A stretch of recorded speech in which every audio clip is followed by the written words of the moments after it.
Bon, la fac de psycho. Si t'as cliqué sur cette vidéo, c'est que t'es sûrement un minimum intéressé par le bail, ou alors t'es toi-même en fac de psycho et tu veux juste la vie d'un golemon random sur YouTube, ou alors tu me trouves extrêmement beau, ce que je comprends aussi. Enfin bref, je suis ici pour rétablir la vérité sur la fac de psycho et sur ce qu'on ne vous dit pas. Non bon, ok, plus sérieusement, déjà, qui suis-je pour pouvoir parler de la fac de psycho? Eh ben enchanté, je m'appelle Malo, j'ai 19 ans et je suis en L2 de psycho. J'ai 3 semestres de validé à mon actif. Enfin en vrai j'en ai 2, le dernier j'ai pas encore les résultats mais je sais que je l'ai validé parce que je suis le GOAT quoi. Mais donc ok, tu dois sûrement te demander quelle est mon expérience avec la fac de psycho et est-ce que je recommande d'y aller ou pas. Alors première chose, mon expérience. Alors pourquoi est-ce que je suis venu en fac de psycho? Eh ben c'est très simple. En fait, moi et mes potes, on a eu une idée de génie. On a décidé de faire tourner la roue de l'orientation. Genre, on a fait une roue avec toutes les orientations possibles, que ce soit études, professionnelles, tout et n'importe quoi. Et on l'a fait tourner pour chacun d'entre nous. Et du coup, pour moi, c'est tombé sur fac de psycho. Il y a un de mes potes qui est tombé sur art du spectacle, un autre qui est tombé sur travailleur du sexe, et il y en a un autre qui est tombé sur pansexuel. Enfin, ça, j'ai pas trop compris.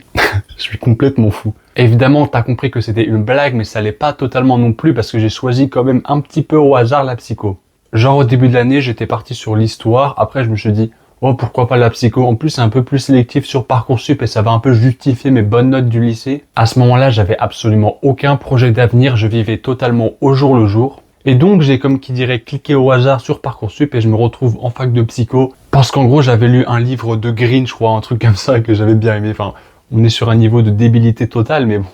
D'ailleurs, Green, c'est pas de la psychologie, faut pas lire ça, c'est juste un businessman. Enfin bref, cela dit, je suis pris directement en fac de psycho sans passer par la liste d'attente, ce qui fait de moi un mec du top 16%.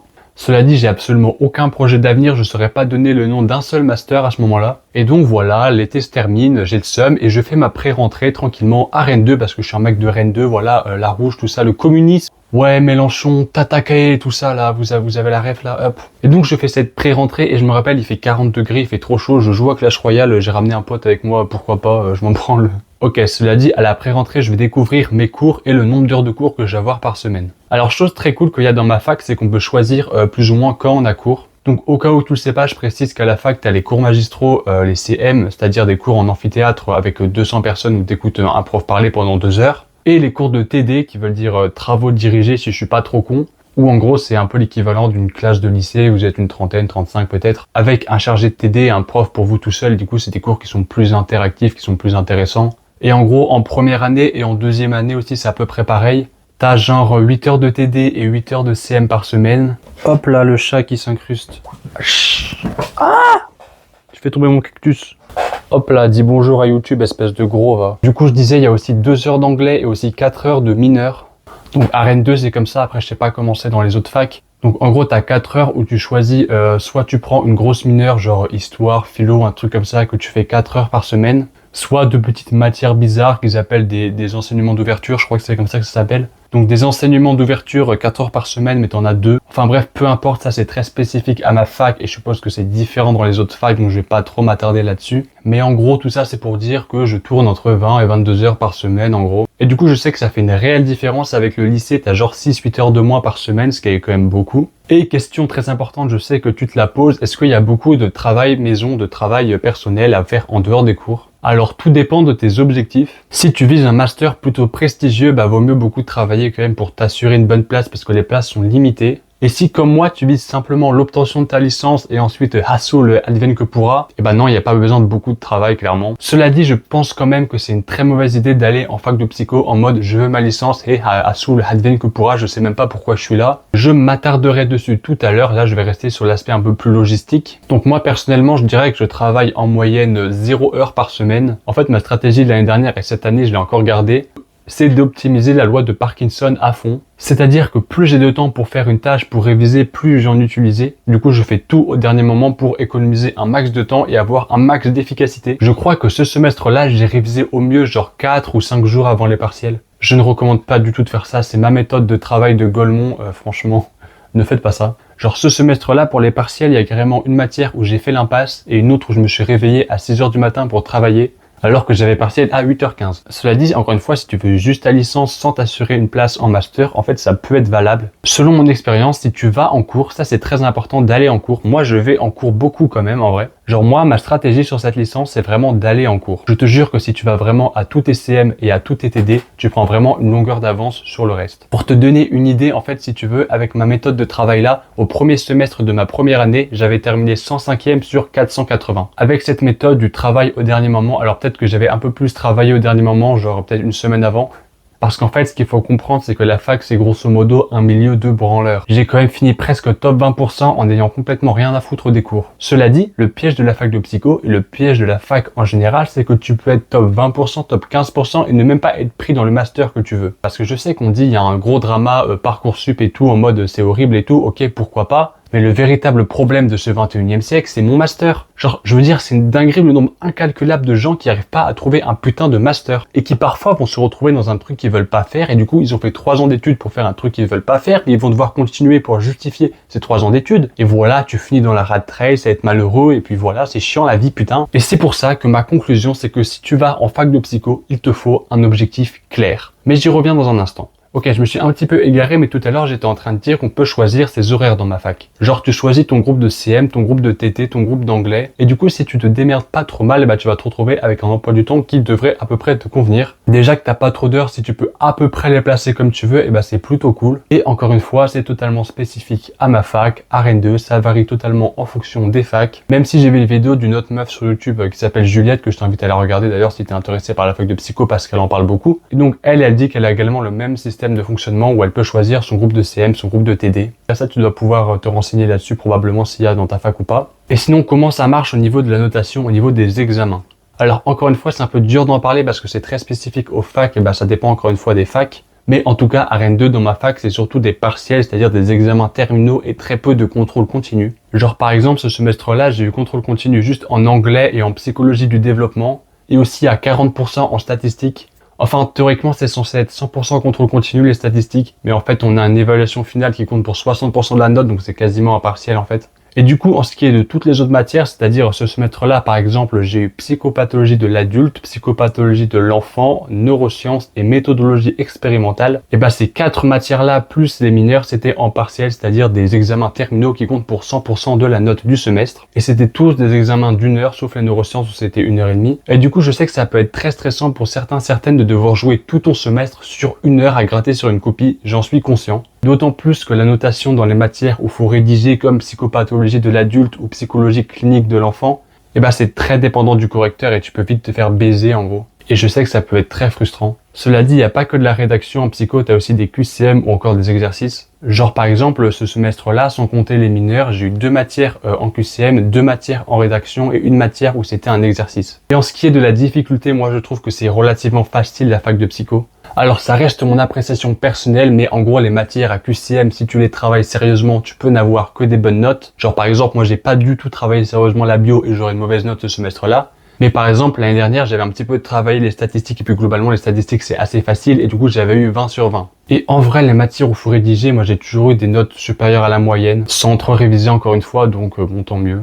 Et d'ailleurs, en ce qui est de mes notes, je vais te les dire parce que je pense que ça peut t'intéresser. Donc, au premier semestre de l'année dernière, j'ai eu 13,5 à peu près et 13,1 ou 13,2 au deuxième semestre. Ce qui me fait une année à 13,35, un truc comme ça. Du coup, j'ai parlé des matières, alors je suppose que ça t'intéresse de savoir quelle matière, quel enseignement on apprend en psychologie. Alors en gros, ça dépend des semestres, mais grosso modo, sur toute ta licence, tu vas retrouver la psychologie sociale, la psychologie du développement, la psychologie cognitive, la psychopathologie de l'adulte, la psychologie clinique de l'enfant, les neurosciences, les statistiques, la méthodologie expérimentale, et je crois que c'est à peu près tout. Alors je suppose que ça dépend des facs, par exemple la méthodologie expérimentale, je crois que tout le monde n'a pas ça. Genre ma cousine en fac de psycho, je crois qu'elle a pas ça par exemple. Et d'ailleurs pour ceux qui se demandent ce que c'est que la méthodologie expérimentale, bah en gros t'apprends grosso modo à faire des études scientifiques. Genre en gros ça t'apprend un petit peu à faire des études avec des sujets pour répondre à une hypothèse et ensuite à interpréter les résultats. Et donc rapidement la psychologie cognitive, bah en gros ça étudie le cerveau. Enfin quand je dis le cerveau, c'est pas anatomiquement, par exemple on a parlé du système de conditionnement. Genre par exemple le fait que t'as envie de chier quand tu rentres chez toi alors que t'avais pas envie avant, tu vois. Enfin ça c'est de la psychologie cognitive. Enfin bref, c'est un exemple bizarre mais t'as capté. Sinon la psychologie sociale, c'est en gros l'influence de la foule, l'influence de l'autre sur la décision d'un individu. Par exemple, au hasard, le fait que si tu fais une tâche avec quelqu'un d'autre, et bah tu vas la faire plus vite. Par un esprit de compétition inconscient, tu vois. Sinon la psychologie clinique de l'enfant, ça peut se résumer en 3 mots. Freud, castration et Oedipe. Ceux qui sont venus dans ces cours comprendront. Et sinon, la psychologie de l'adulte, en gros, en L1, L2, on voit la névrose. Alors, je vais te faire un cours sur ce que c'est la névrose, mais voilà, on reste dans Freud, Lacan, hystérie, tout ça, quoi couper. Difficile de faire un résumé là, comme ça, de ce que c'est que la psychopathologie. Et sinon, les stats, je sais que ça peut en inquiéter beaucoup. En vrai, je pense vraiment que sur les stats, si tu ne te mets pas de barrière mentale, si tu ne rentres pas dans une prophétie autoréalisatrice que tu vas rater les stats, et bah t'as pas de raison de les rater parce que c'est quand même vraiment facile. Bah dis-toi déjà que si t'as fait l'aspect maths, alors en soi, ça va pas du tout t'aider parce que ça n'a rien à voir. Mais c'est genre 5 fois plus facile, tu vois. Donc le fait d'avoir goûté la difficulté de l'aspect maths, ça devrait déjà beaucoup t'aider. Sinon, tout ce qui est biologie, neurosciences, si t'as pris ce PSVT, à ce qui paraît, ça va beaucoup t'aider. Moi, j'ai pas pris, mais à ce qui paraît, c'est vraiment une aide. Et sinon, faut s'accrocher. Alors pour moi, c'est la matière la plus dure, mais en vrai, si tu travailles sérieusement, t'as aucune raison de rater. Et moi, je ne travaille pas sérieusement, ce qui fait que j'ai toutes les raisons de rater. Même si je pense avoir la moyenne ce semestre, j'espère en tout cas. Voilà, je pense que j'ai fait... Non, il manque la psychologie du développement. Alors la psychologie du développement, c'est pas compliqué, c'est dans le nom. On étudie la psychologie du développement. Genre ce qui se passe dans le cerveau de l'enfant quand il se développe, quand il apprend le langage, quand il apprend à avoir une bonne motricité, tout ça quoi. Rien de lunaire. À noter quand même, là je viens d'y penser, qu'il y a des facs comme Rennes 2 qui sont plus orientées psychanalyse et d'autres facs qui sont plus orientées cognitive. Alors je sais pas trop ce que ça implique, mais je pose ça là comme ça, c'est quand même intéressant. Disons que quand c'est cognitif, c'est un peu plus, entre guillemets, scientifique, et quand c'est psychanalyse, bah, déjà, la psychanalyse, c'est pas une science, donc c'est pas scientifique. Et d'une certaine manière, on peut dire que c'est un peu plus littéraire, parce qu'il y a plus de rédaction à faire. Parce que oui, rapidement, au cas où tu te poses la question, la psychologie, c'est une science, la psychologie cognitive, c'est une science, la psychologie sociale, c'est une science, la psychologie du développement, c'est une science, etc. Mais la psychanalyse n'en est pas une. Je te laisse faire plus de recherches si ça t'intéresse, mais elle ne répond pas au principe de réfutabilité. Je vais pas te réciter mon cours, mais en gros, c'est pas une science. Et je sais que ça peut ne pas convenir à tout le monde d'apprendre quelque chose qui n'est pas réellement une science en fait. Mais encore une fois, il y a des facs qui sont plus orientés psychanalyse, des autres plus scientifiques, donc à toi de faire tes propres recherches. Et donc sinon, mon expérience en fac de psycho, est-ce que ça me plaît? Est-ce que je suis ultra heureux d'être en fac de psycho? Alors, non. Mais c'est pas la faute de la fac de psycho. Je vais nuancer. Il y a 1 an et demi maintenant, quand je suis rentré à la fac, j'ai fait une très grosse erreur. Mais l'erreur, c'est pas vraiment d'être rentré en fac de psycho, c'est même d'être rentré à la fac tout court. J'ai fait une très bonne vidéo là-dessus, ne va pas à la fac, excellente vidéo. Et dans cette vidéo, j'explique que, en gros, aller à la fac de manière générale quand tu ne sais pas ce que tu veux, ce n'est pas une bonne idée. Et c'est totalement valable pour la fac de psycho. Si tu veux faire, je sais pas, chercheur en psychologie du développement, si tu veux travailler dans une CMP, si tu veux travailler en libéral dans ton cabinet, si tu veux travailler avec les vieux en gérontologie, si tu veux faire sexologue, si tu veux arnaquer des gens, et bah pourquoi pas, va en psycho. Si ton objectif est très clair et en rapport avec la fac de psycho, tu n'as aucune raison de ne pas y aller. Les cours sont pas si chiants que ça en vrai. Et si t'es intéressé, il n'y a aucune raison que tu kiffes pas. Et surtout, aie un master en tête. Si tu veux aller en master, t'es pas obligé d'aller en master, mais pour avoir le titre de psychologue, il faut un master. Et dans 90% des cas, quand tu vas en fac de psycho, c'est pour avoir le titre de psychologue. Sauf si pour toi, la fac de psycho, c'est une passerelle pour faire quelque chose d'autre, comme psychomotricien. Ou si t'es en LAS, en licence accès santé, mais je connais pas assez bien ces sujets, donc je vais pas trop m'étaler. Mais en gros, dans 90% des cas, quand tu vas en fac de psycho, tu veux viser le master, sinon ça sert globalement à rien, parce qu'en 2024, la licence ne sert complètement à rien. Tu me fais bien rire avec ta licence de psycho, mais tu peux retourner travailler à l'usine, ça sert absolument à rien. C'est pour ça qu'il te faut un objectif clair et dans 90% un master clair. Comme ça, tu sais pourquoi tu travailles, tu sais combien de places il y a dans ton master et donc à peu près quelle moyenne tu devrais atteindre pour atteindre ton master. En sachant qu'il n'y a pas que les notes qui comptent, il y a les stages, etc. Mais quand même, les notes, c'est extrêmement important. Cela dit, si tu peux faire un stage en L2, L3, c'est vraiment très très bien. À ce qui paraît de ce qu'on m'a dit. Et du coup, oui, si tu as ton objectif, si tu as ton master, si tu sais pourquoi est-ce que tu rentres dans la fac de psycho, et bah fonce, vraiment, je te jure que c'est top. Et bah ça va vraiment être beaucoup plus facile pour toi de travailler, surtout que tu as les classements. Enfin en tout cas chez moi c'est que les semestres 1, je pense que c'est à cause des rattrapages au semestre 2. Mais en tout cas tous les semestres 1 de chaque année, tu as les classements, ça peut te donner une idée de est-ce que tu es bon ou pas pour atteindre ton objectif. Si dans ton master tu as 28 places, et bah si tu es dans le top 28, et bah tu es très large. Parce que tout le monde ne voudra pas aller dans ton master non plus. Ça te donne une indication, tu sais pourquoi tu travailles, tu te dis je peux viser telle place ce semestre-là, comme ça je suis à peu près sûr à 90% d'avoir mon master. Enfin en tout cas c'est beaucoup plus sain dans la tête quand tu as un objectif. Déjà parce que c'est plus motivant et puis tu sais à peu près quel classement, quelle note tu veux viser. Parce que si t'es comme moi, que tu vas complètement au hasard en fac de psycho, et bah déjà t'as absolument aucune motivation pour travailler et en plus tu sais absolument pas quelle note tu devrais avoir parce que tu sais pas où tu veux aller. Et puis tu peux vite te retrouver à terminer ta licence parce que faire d'autre et tu vas te retrouver dans le dernier master, le seul truc où il reste de la place, sauf que ça t'intéresse pas du tout. Mais du coup tu fais comme le master parce que t'as la flemme de redoubler et puis de toute façon tu sais pas quoi faire d'autre, t'as aucun objectif, tu vises aucun master. Et du coup, tu te retrouves avec ton titre de psychologue, mais le seul truc que tu peux faire, c'est travailler en tant que psychologue scolaire. Sauf que tu voulais pas du tout faire ça, et du coup, tu tombes en dépression et c'est triste. Encore une fois, je le dis dans cette vidéo-là, mais si tu n'as pas d'objectif, ne va pas à la fac de manière générale, les yeux fermés. L'étape numéro 1 dans la vie, c'est trouver son objectif.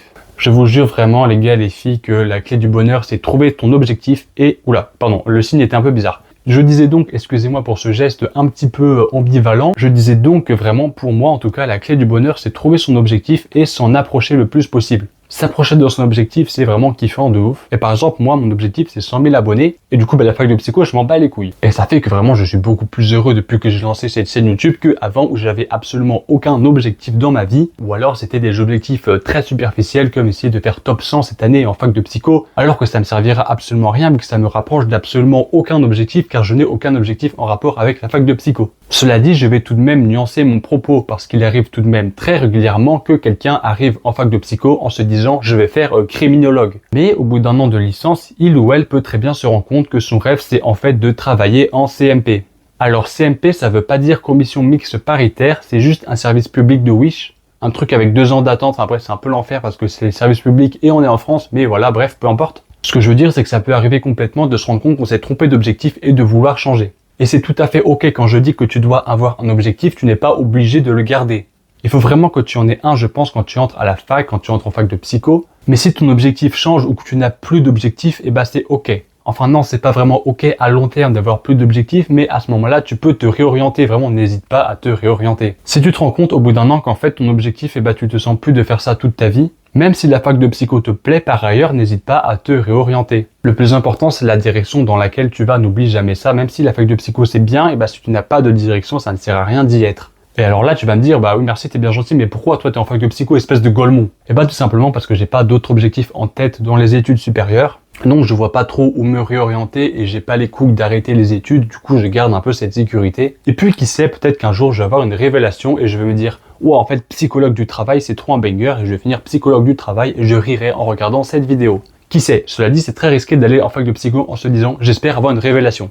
Ne fais pas ça, c'est plutôt une mauvaise idée quand même. D'ailleurs, je précise, vu que je viens de parler de psychologie du travail, ça vient de me faire rappeler ça, je précise qu'il y a aussi des spécialisations, ça commence au semestre 2 de la 2e année. Alors moi, ça commence maintenant et j'ai pris psychologie du travail social, etc. Et en 3e année, en L3, tu as une plus grosse spécialisation qui est quand même très important parce que ça va évidemment influencer sur ton choix de master. En gros, c'est comme les spécialités au bac, si tu prends maths, SVT, physique, machin, c'est mieux pour intégrer une prépa. Et bah là, pareil, si tu spécialises en psychologie sociale, et bah c'est mieux pour faire un master de psychologie sociale. Voilà, j'avais oublié de le dire, du coup je le place là. Je pense et j'espère avoir tout dit, du coup pour résumer le point principal de ma vidéo, pense vraiment la fac de psycho et la fac en général comme un moyen. Réfléchis vraiment à quoi ça sert, est-ce que ça va vraiment me servir à quelque chose? Et si oui, si ça me permet d'avancer vers mon objectif, et bah j'y vais, j'y fonce, je n'ai pas à réfléchir. Le plus important c'est d'avancer vers son objectif. Car même si les cours te plaisent pas forcément, si tu avances vers ton objectif, je te jure que c'est toujours cool.